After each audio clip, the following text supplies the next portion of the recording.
출애굽기 35장은 금송아지 이후에 멀어졌던 하나님과 이스라엘 사이가 모세의 중보를 통해서 회복이 되었습니다.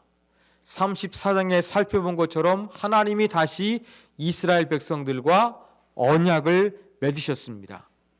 이제 언약을 받은 모세는 그 내용을 이스라엘 백성들에게 전달하여 실행합니다. 그 실행하는 내용이 35장부터 40장까지 기록되어져 있습니다. 그런데 하나님께서 모세에게 명령하신 것은 금송아지를 만들기 이전부터 하나님께서 명령하신 거였습니다. 부살렐과 오홀리압, 여러 가지 성막의 그 기구들, 이런 부분들 우리가 강해를 통해서 이미 살펴보았습니다. 그래서 이 내용이 지금 35장 이후부터는 반복이 되고 있습니다. 그런데 차이가 있습니다. 25장부터 31장까지의 내용은 성막 건축의 청사진, 설계도라고 그렇게 우리가 말한다면 35장 이하의 기록은 성막 건축 보고서라고 그렇게 표현할 수 있을 것입니다. 그러니까 앞부분에서는 하나님께서 이렇게 만들라 명령하셨고 35장 이하에서는 어떻게 만들었는지 이것을 기술하고 있습니다. 우리 이제는 성막 여러 가지 기구들 이미 우리가 강해를 통해 살펴봤습니다. 다시 이것을 다시 한번 여러분들에게 말씀드리기보다는 저 앞에서 기록된 내용과 이번에 기록된 내용 가운데 어떠한 차이점이 있는지, 특징이 있는지 알아야 될 것은 무엇인지 이러한 부분에 초점을 맞추어서 하나님의 말씀을 증거하려고 합니다. 자, 1절부터 3절까지는 안식일 규정이 언급되어 있습니다. 아주 의미심장합니다. 자, 하나님께서 모세를 부르시면서 언약을 맺으시고 십계명을 기록해 주셨습니다. 십계명을 받고 내려온 모세가 가장 먼저 이스라엘 백성들에게 하나님께서 말씀하신 것을 선포하는데 그 첫 번째 내용이 무엇입니까? 안식일을 지키라는 계명이 선포되고 있습니다. 이게 뭘 의미하겠습니까? 안식일이 그만큼 중요하다는 것을 보여주는 것입니다. 구약 율법에 의하면 의도적으로 살인한 사람 죽여야 됩니다. 인신매매한 사람 죽여야 합니다. 부모를 때린 사람, 부모를 저주한 사람 모두 죽여야 합니다. 간음한 사람 죽여야 합니다. 이렇게 사회 근간을 흔드는 이 범죄 행위에 대해서는 사형을 율법이 명하고 있습니다. 그런데 하나님께서 안식일을 준수하라고 하시는데 2절에 보니까 뭐라고 말씀하십니까? 안식일에 일하는 자는 죽일지니라고 말씀하고 있어요. 이것을 볼 때에 사회 근본 질서를 범하는 사람을 사형시킬 것을 명령하고 있는데 안식일을 범한 자도 사형하라는 것은 하나님께서 그만큼 안식일 지키는 것이 이스라엘 사회의 근간이고 가장 기본이 되는 것을 잘 보여주는 것이다. 이렇게 우리가 생각하면 되겠습니다. 자, 그런데 이 안식일을 지키라는 명령 가운데 3절에 보니까 이전에 등장하지 않았던 특별한 표현이 등장합니다. 안식일에는 너희의 모든 처소에서 불도 피우지 말지니라. 그냥 안식일을 지키지 말라, 범하면 죽는다, 여기에 그치지 않고 안식일에 너희가 어디에 있든지 불을 피우지 말라, 이것을 언급하고 있습니다. 구약을 전공한 어느 교수님이 카나다에서 그 유학하고 있을 때에 그 유대인 그 좀 마을이 많은 곳에서 살았나 봅니다. 같은 아파트에 살았는데 인사하고 지내던 유대인이 있었습니다. 그런데 어느덧 주말 그 유대인이 전화를 해가지고는 잠시 급하니까 자기 집으로 와달라 이렇게 다짜고짜 이야기해가지고 영문도 모른 채 그 집을 방문했다고 합니다. 그랬더니 그 유대인 친구가 하는 말이 이제 그 안식일 날 우리식으로 이해하면 토요일이잖아요. 토요일 날 이제 식사를 하려고 했는데 준비한 식재료가 그냥 안식일에 불 켜지 말라 그랬으니까 그냥 불 없이 먹어도 되는 음식이 아니라 꼭 불을 켜가지고 데워서 먹는 음식을 준비했나 봅니다. 그런데 안식일이 되고 말았어요. 밥을 먹어야 되는데 불을 켜지 말라 그랬으니까 이 가스레인지 불을 못 켜는 겁니다. 그래가지고 한국인 교수 이웃에게 전화해가지고 자기 집에 와가지고 가스불을 켜달라. 그래가지고 그 교수님이 가서 불 켜주고 음식이 데펴졌을 때 불을 꺼주고 되돌아왔다는 그러한 이야기가 있습니다. 그만큼 철두철미하게 이렇게 안식일에 불을 켜지 않기 위해서 현대 유대인들이 노력하고 있습니다. 교수님은 그런 부분에 대해서 수수께끼처럼 이해하지 못하겠다. 그렇게 이야기합니다. 근데 그 이유가 왜 그렇겠습니까? 안식일에 불을 피우지 말라라는 명령이 출애굽기 35장 3절에 기록되어 있기 때문에 이 말씀 때문에 지키지 못한 거예요. 교수님이 생각할 때에 두 손으로 전화하는 거, 옛날에는 전화하려고 그러면 몇십 년 전에는 수화기 들고 다이얼 누르든지 돌려야 됐잖아요. 그 두 손으로 일하는 거고 가스레인지 불 켜는 것은 한 손으로 하는 것인데 교수님이 이해가 안 된 거였어요. 근데 그 이유는 바로 무엇이냐면 이 하나님의 말씀 속에서 불을 피우지 말라는 명령이 구체적으로 있기 때문에 유대인들은 그렇게 이것을 지키기 위해서, 문자적으로 지키기 위해서 애썼다는 것을 우리가 알 수가 있습니다. 자, 여기에서 우리가 이 말씀이 왜 주어졌느냐? 한번 당시 상황 속에서 이 말씀을 이해할 필요성이 있습니다. 여러분, 이 자리에는 저보다 연배가 많으신 분도 계시는데 여러분 어린 시절에 불 피우는 것이 쉬웠습니까? 어려웠습니까? 어려웠죠. 저도 어린 시절에 보면은 이 들판에 가가지고 불 피우기 위해서 돌로 하거나 나무로 막 비비는 거 그런 모습을 시골에서 보고 저도 자랐습니다. 아마 시골에 사는 분들은 그런 광경 너무나 익숙하실 거예요. 쉽게 기술이 있는 사람들은 불을 비추지만 그렇지 못한 사람은 불을 붙이는 게 쉽지가 않습니다. 더군다나 날씨가 습도가 높으면 비가 오면 눈이 오면 부싯돌로 불을 피우는 것은 상당히 힘들고 어렵습니다. 우리가 어린 시절에도 불을 피우기가 힘들었는데 몇천 년 전에 저 중동에서 불을 피우는 것은 얼마나 힘들고 어려웠겠습니까? 안식일은 뭐 해야 됩니까? 노동하지 않고 쉬면서 하나님을 예비하고 하나님을 생각하고 하나님 말씀을 묵상하고 육신도 조금 쉬고 이게 안식일이지 않습니까? 그런데 불을 피우는 것이 힘들었던 과거에는 불 피우는 것이 노동이었어요. 많은 시간이 들어가고 많은 에너지가 소비되었습니다. 이렇게 힘들게 불을 피워가지고 요리하다 보면 안식일에 쉴 수 있는 시간이 없는 거예요. 여자분들 보면은 하루 세끼 식구들 밥상 차리기 위해서 얼마나 시간이 빨리 갑니까? 마찬가지입니다.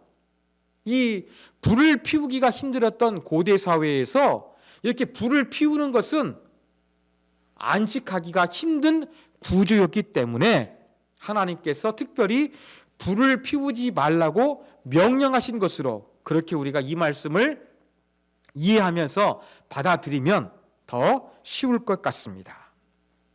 자, 4절부터 9절까지는 이제 성막 제작에 필요한 물품들을 가져오라고 명령하고 모세의 명령에 이스라엘 백성들이 순종한 내용이 기록되어져 있습니다. 자, 성막 아시는 것처럼 가장 중요한 것은 금이었고 또 성막 덮개 같은 거 여러 가지 칼라가 들어가 있는 실도 필요했습니다. 나무도 필요했습니다. 다양한 기구들이 필요했습니다. 그래서 이 성막을 제작할 수 있도록 각종 기구들 또 필요한 값진 이 보석들 이러한 부분들에 대해서 모세가 가져오라 이것을 헌물할 것을 요청하고 있습니다.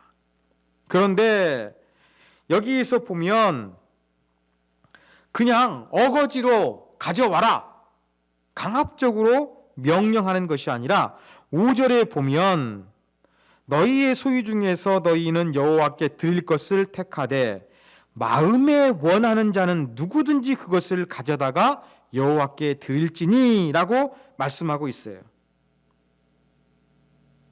성막에 필요한 것들 재료 좀 가져오십시오. 하나님을 위해서 우리가 이것이 필요합니다. 모세가 이야기했습니다. 가져오되 이 말을 선포했으니까 억지로 가져오지 말고 너희 마음에 원하는 자, 감동이 있는 자, 자발성이 생기는 사람은 가져오라 이렇게 명령하고 있습니다. 또 10절에 보면 이제 성막을 만들려고 합니다.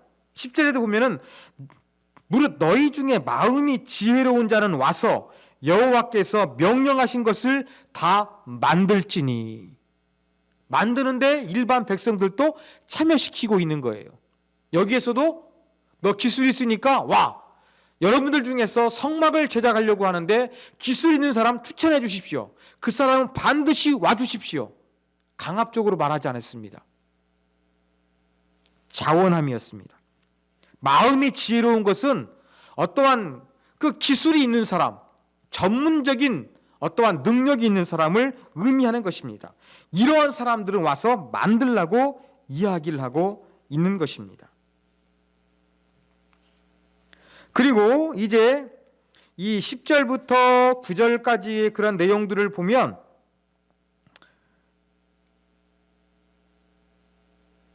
하나님의 말씀대로 만듭니다. 그러나 어떤 용도가 있는지 그런 부분들을 전부 다 언급을 합니다. 그냥 막연하게 하나님의 성막을 제작하기 위해서 필요하니까 가져오십시오 했던 것이 아니라 조금 더 상세하게 설명해 주고 그것을 위해서 이러이러한 물건들이 필요하니까 가져오라 이렇게 점잖하게 설득하고 자원하는 마음을 가지고 가져올 수 있도록 요청하고 있다는 그러한 특징을 보여주고 있습니다. 자, 그 4절부터 9절까지는 성막 제작에 필요한 물건을 자원하는 마음으로 가지고 오라 이러한 내용이 기록되고 있고요. 10절부터 19절까지는 이제 성막에 필요한 여러 기구들 그리고 제사장이 제사를 드릴 때 입어야 하는 예복 어떻게 생겼는지 우리가 살펴봤습니다. 이것을 제작하기 위한 여러 가지 그러한 필요한 물건들 그리고 여기에 합당한 전문적인 능력이 있는 사람들은 자원해서 동참해 달라 이것이 기록되어 있다는 것을 우리가 간단하게 정리해 볼 수가 있겠습니다. 자, 그 다음에 20절부터 29절까지도 이제 모세의 말을 듣고서 이스라엘 백성들이 되돌아갑니다. 그리고 21절에 보니까 마음이 감동된 모든 자와 자원하는 모든 자가 이제 하나님 앞에 나옵니다. 감동과 자원 이것에 의해서 움직인 사람들이 이제 애굽에서 하나님께서 전리품으로 주시고 선물로 주셨던 각 좋은 이 폐물들 이런 부분들을 가지고 오고 형용색 속에 어떠한 실들도 가지고 오고 좋은 조각목 시틴나무입니다. 이러한 나무도 가지고 옵니다. 이런 것들을 또 보석들도 가지고 와가지고 여러분 그렇게 에봇에 붙여야 될 여러 가지 보석들, 그런 모든 부분들 가지고 와서 이제 그것을 가지고 제작을 합니다.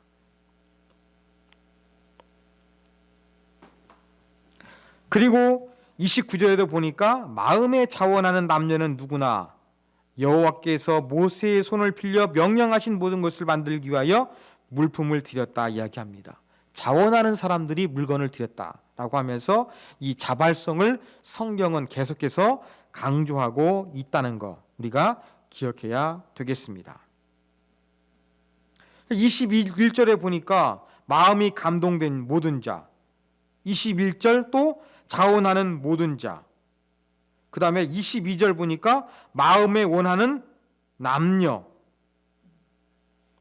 또 26절에 보니까 마음에 감동을 받아, 또 29절에 보니까 마음에 자원하는 남녀, 이런 것들을 통해 가지고 상당히 이 감동과 자원하는 이 자발성을 하나님께 드렸다는 것을 성경은 일관되게 강조하고 있다는 것을 우리가 알 수가 있습니다.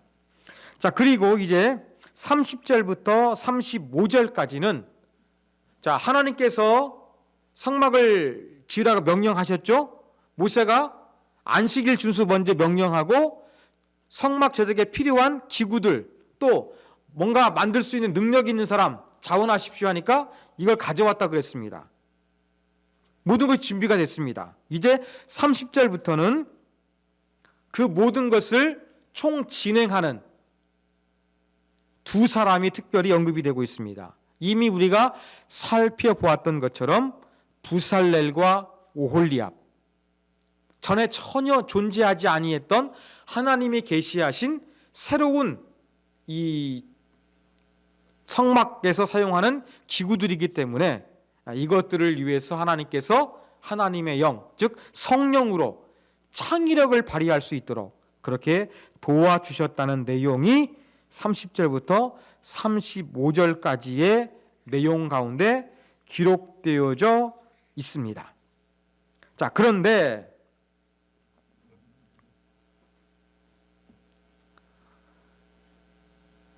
여기에 보면 장막은 하나님께서 이스라엘 백성들 가운데 거하실 장소예요.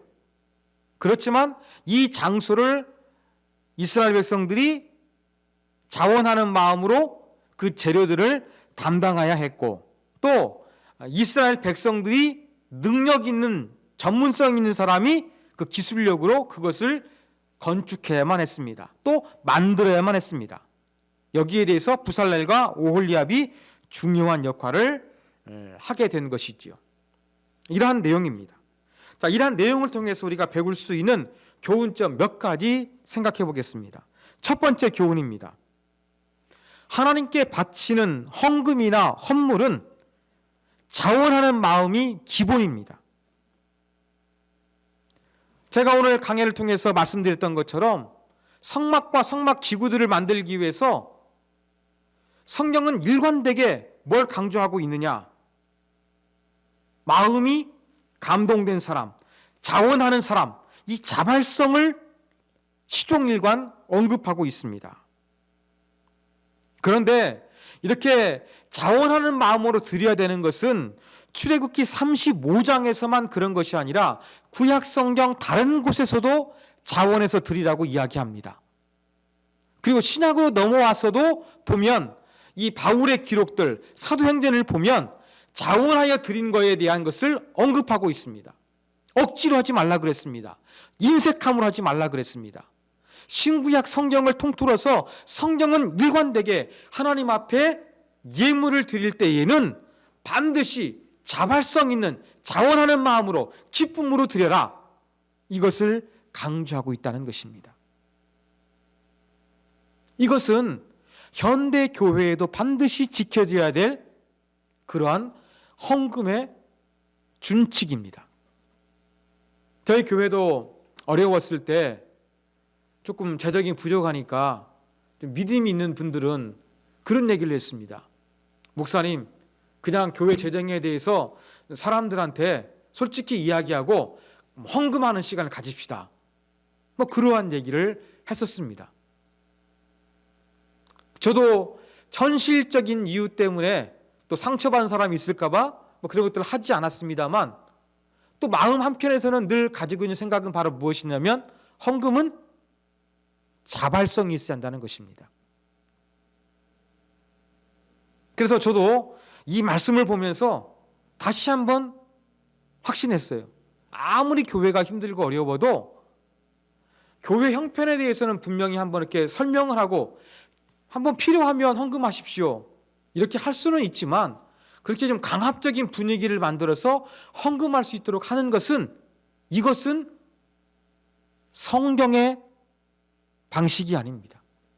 그리고 하나님이 기뻐하는 것이 아니라는 것을 우리가 오늘 본문을 통해서 분명히 다시 한번 배워야 합니다.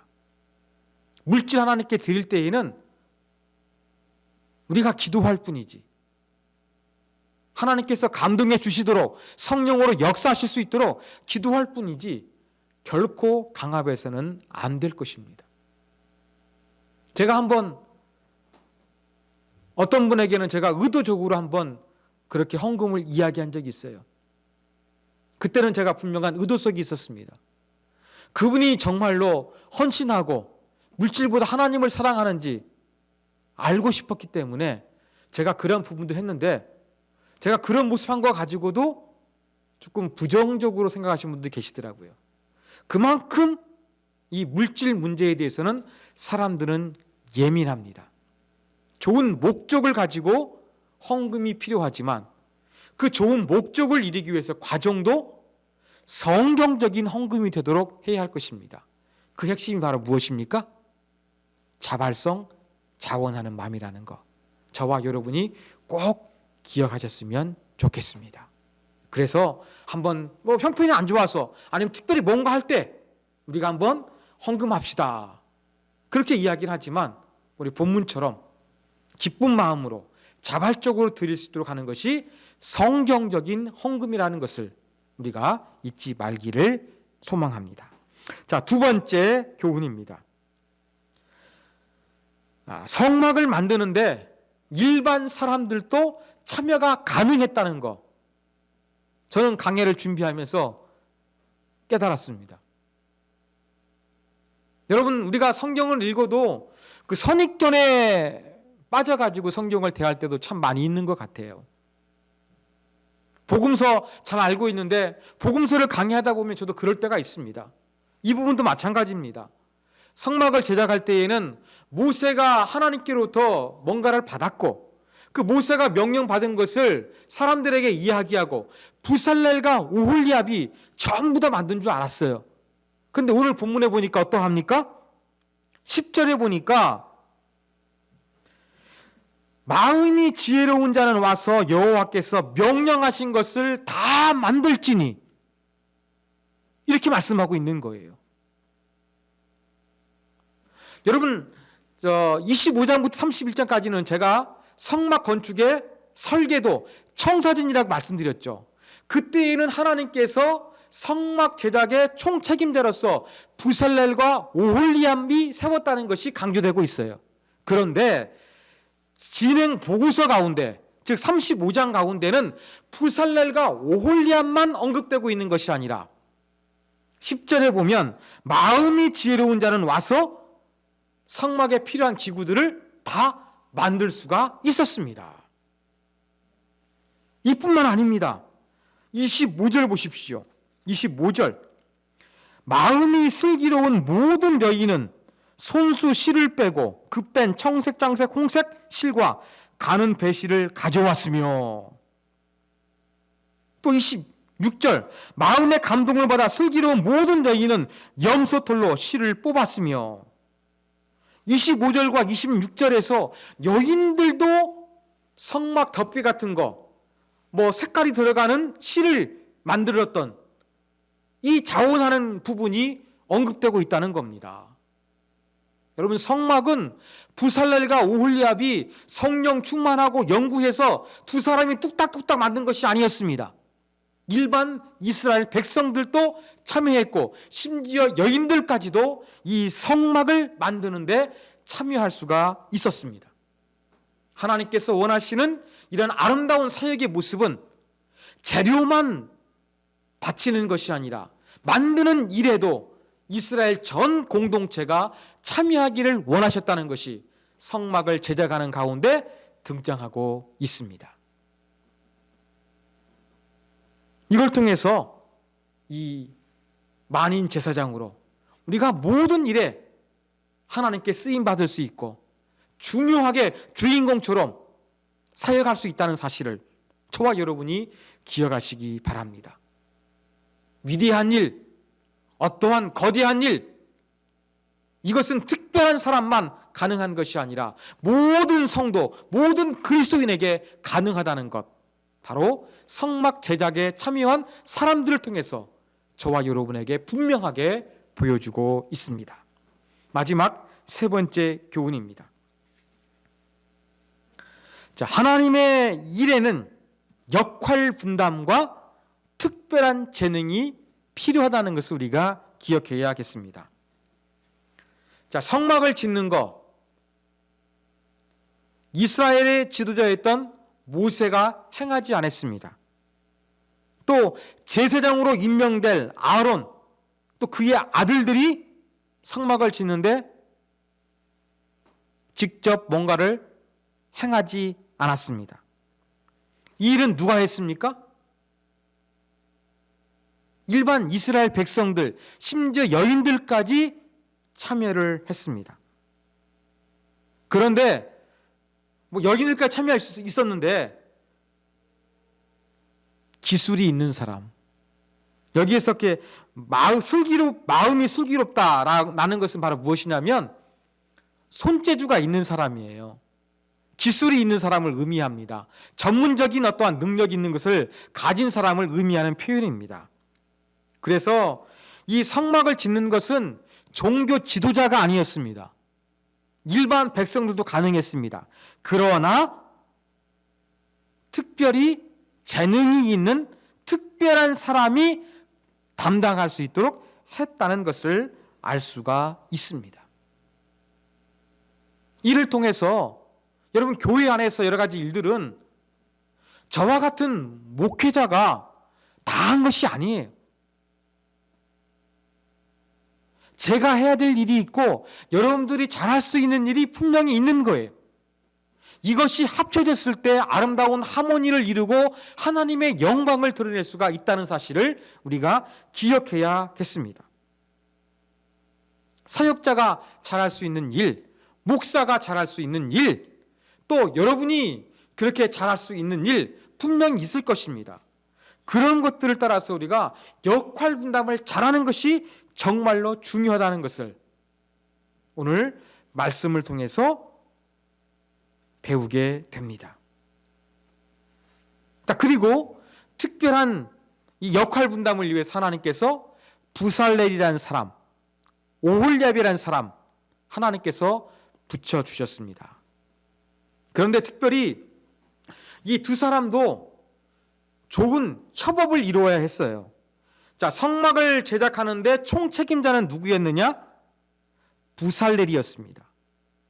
그런데 또 한 가지 부살렐을 돕기 위해서 언급된 헬퍼, 조력자가 있었습니다. 그 사람은 오홀리압이에요. 34절 보십시오. 또 그와 단지파 아히사막의 아들 오홀리압을 감동시키사 가르치게 하시며, 이 무슨 말일까요? 뭘 가르치게 했을까요?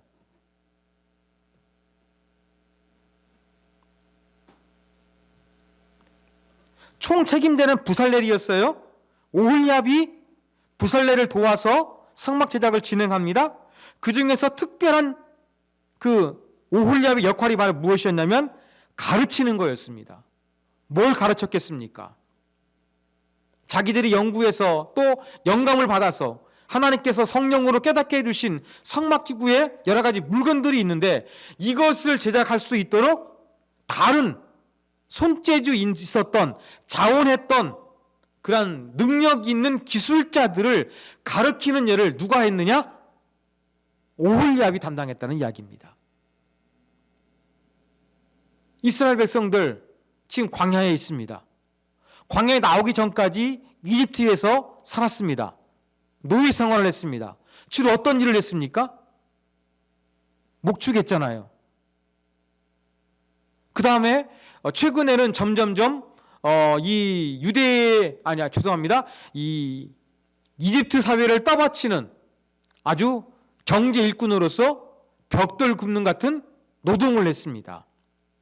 이러한 사람들은 건축일, 토목일을 잘했을지는 모릅니다만 아주 세밀한 일을 잘할 수 없는 그런 과거의 경험과 삶을 살았던 사람들이에요. 이러한 사람들이 언제 귀금속을 만져봤겠습니까? 언제 금가락지를 그렇게 세공했겠습니까? 전혀 이런 것을 경험이 없다 보니까 오홀리압이 성막에서 필요한 여러 가지 기구들을 잘 만들 수 있는 능력 있는 사람, 손재주 있는 사람, 재능 있는 사람들을 가르치는 일을 감당했던 것입니다. 이 가르치는 것은 전문 기술 교육뿐만 아니라 제가 볼 때에는 영적인 교육도 아마 있었을 거예요. 여러분, 기술이 전부는 아니지 않습니까? 하나님께서 기쁘게 받으시기 위해서, 하나님께 영광이 되기 위해서는 이 만드는 사람도 기쁨으로 성령 충만한 가운데 만들어야 되지 않겠습니까? 그래서 오홀리압은 전문적인 이 기술들을 가르치는, 교육시키는 일을 감당했지만 아마 영적인 부분까지도 감당했을 것으로 그렇게 우리가 생각하면 되겠습니다. 그리고 아무리 능력이 있어도 하나님이 지금 성막을 만들어낸 것은 세상에 전혀 존재하지 않았던 새로운 것이기 때문에 힘들었을 겁니다. 그래서 교육도 필요했고 또 하나님이 이 교육할 수 있도록 부살렐과 오홀리압을 어떻게 했습니까? 감동하셨어요. 하나님의 영으로 충만하게 하신 거예요. 여러분, 하나님의 일은요, 세상의 전문성으로만 되지 않습니다. 특별한 하나님의 창조의 영, 거룩한 영, 감동의 영도 반드시 필요합니다. 이게 바로 우리가 오늘 본문을 통해서 배워야 될 겁니다. 자, 하나님의 일, 역할 분담이 되어 있습니다. 교육자가 할 일, 일반 사역, 일반 성도들이 잘할 수 있는 일 얼마든지 다르게 있습니다. 그래서 역할 분담이 정말로 중요합니다. 그리고 이 역할을 잘 감당할 수 있도록 어떻게 되겠습니까? 교육이 필요하겠지요. 우리 안에서의 신앙적인 교육도 필요하고 동시에 하나님이 부어주시는 창의적인 감동하심, 아이디어를 주신 이런 것들이 필요합니다. 특별히 현대 기독교, 코로나 시국을 겪으면서 대한민국 사회에서 교회에 대한 이미지가 너무나 안 좋아졌습니다. 그래서 제가 볼 때에는 그 어느 때보다 하나님 교회가 새로워질 수 있도록 오홀리압과 부살렐에게 창조의 영을 부어주셨던 것처럼 이 하나님의 교회 공동체에 대한 이미지가 달라질 수 있도록 이 코로나를 막힌 복음의 벽을 뚫고 나아갈 수 있도록 하나님 창의적인 생각과 아이디어와 복음의 능력을 경험할 수 있도록 우리를 새롭게 하여 주시옵소서. 이러한 기도 제목이 간절한 시기라고 생각이 되어집니다. 이런 부분들 교육자들이 더 집중해야 되겠죠. 그래서 이렇게 중요한 전도가 힘들고 복음의 능력이 나타나기 힘든 한국 사회 속에서 교육자는 이러한 부분들을 고민하고 또 말씀을 준비하고 영적인 일에 집중할 수 있도록 나머지 일들을 우리 성도 여러분들이 능력과 하나님이 주신 달란트를 가지고서 잘 봉사하고 또 창의적인 하나님의 영을 받아서 우리가 이 시대에 다시 한번 하나님의 나라를 부흥케 하는 그 날을 꿈꾸는 저와 여러분이 되기를 간절히 소망합니다.